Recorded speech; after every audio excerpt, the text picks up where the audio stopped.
Greetings, class. Let's talk about images in chapter 5.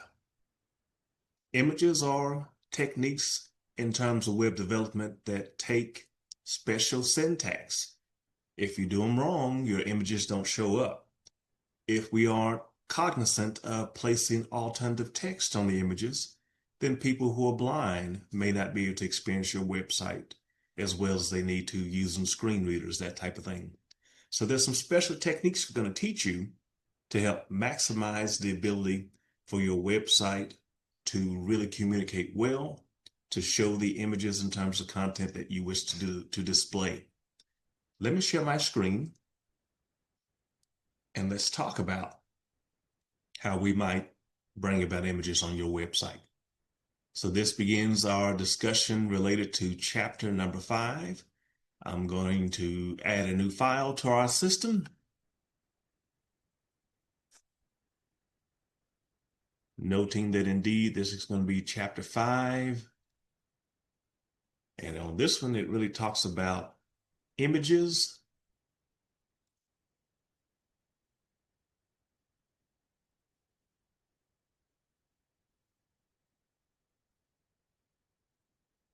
Make that super big, but sometimes it might not be as visible in terms of code that I'm doing.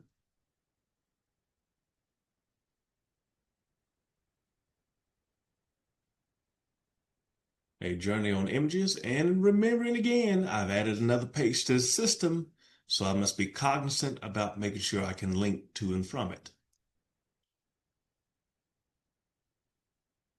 This becomes chapter 5. Okay.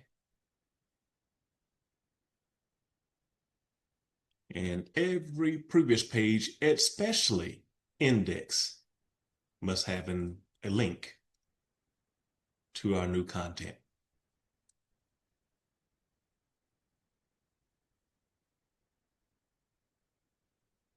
Eventually, we're going to run out of space for our tabs up here, but we'll keep working diligently.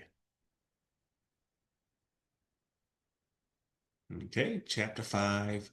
This is going to be our space whereby we talk about some images. Okay.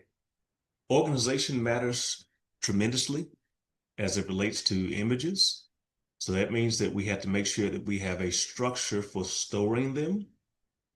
And the general goal is to do the following. I'm going to make a folder, a subfolder called images, whereby I'm going to place them in there. It doesn't hurt to put them on the root of the server.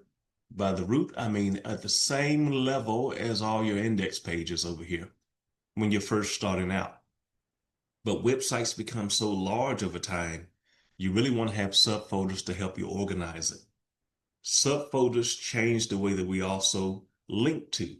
Our relative or absolute link changes to the images that we're seeking to place on the website as well.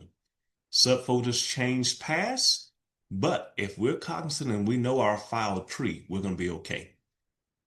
My objective in this particular server, because everything is underneath web, it might be a little bit different for you. It might just be already on the root there. But I need to make sure I have a new folder. Okay, looks like it did go into web there for me. I am going to call it images. Okay. And then within that folder is where I need to drag and drop or add files. Okay, I'm going to add those image files here. I do believe a drag and drop is going to serve us well, so let's give it a try. I've got this one stored in my local downloads folder.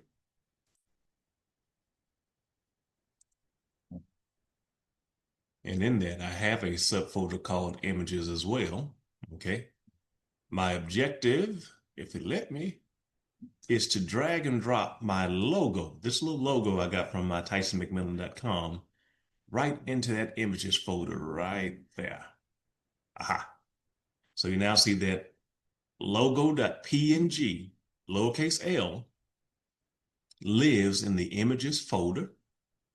And if I know where that logo is, okay, I can do a an image tag. I'd say image, img, source equal, okay? In the images folder, I have a file, very case sensitive, called logo.png. Alternative text for the screen readers.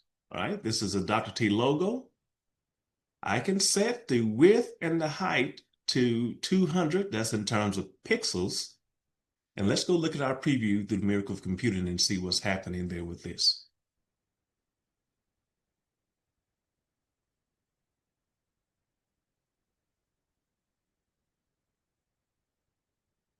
Get the app back and running here.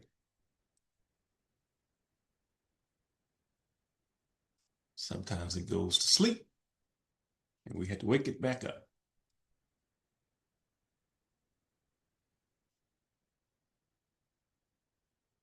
There we go.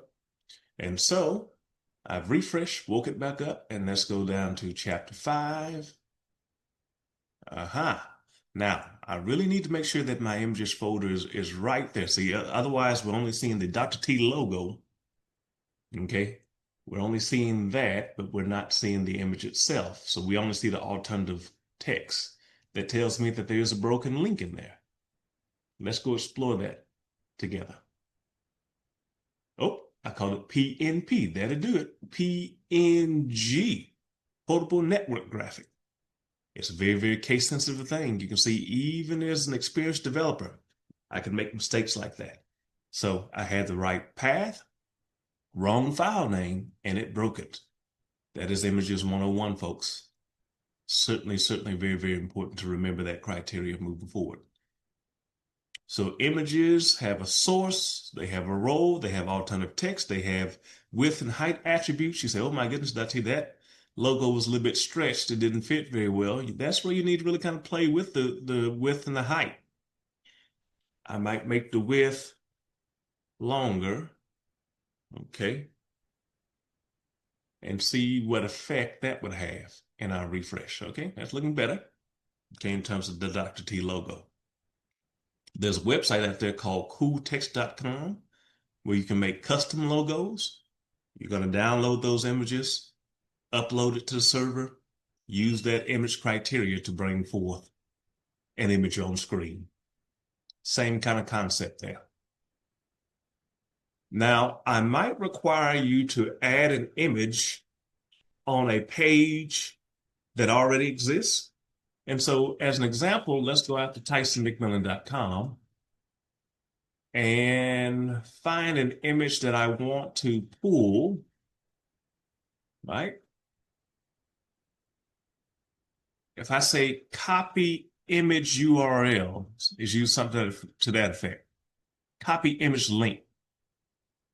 This is a way to pull an image that lives on a live server somewhere else. Always pull one with permission, but same criteria. Source equal. This time you paste that big long, and it's a JPEG image. You paste that big long link. Dr. T button made by former student. For now, I'm going to leave the width and height attribute off. It might be a very, very big button and we're going to need to change it. But let it do its thing and live there by itself. Aha, it's very, very big on screen. But this is an image that lives somewhere else that I was able to bring to my particular website. If I go back here, you see that it's very, very necessary to put some restraints on that particular image. We do need a width, let's say, of 150, and a height, let's say, of 150, to really seek to bring forth a square image in that regard. Aha. So this is Basic Images 101. In this chapter, you want to think about how images are more of a decorative component. They add some wow factor to your website. But the whole goal is to make sure that we understand the source attribute, alternative text, resizing of images, and to make sure that we use them to enhance the look of the website moving forward. Alternative text matters for accessibility. Paths matter. Make sure that if we make that images folder, we're consistent in how we reference the image on our page itself. That's going to be very, very important moving forward, that we make sure you put images subfolder, then the name, if you happen to have a subfolder. Okay? You're going to need images in various assignments, including assignment number 1. Book a live appointment with me if you have any questions about this. But I thank you for your kind time and attention. We shall pick up things on the next lesson. Dr. T, signing out for now. Thank you again. Talk soon. Bye-bye.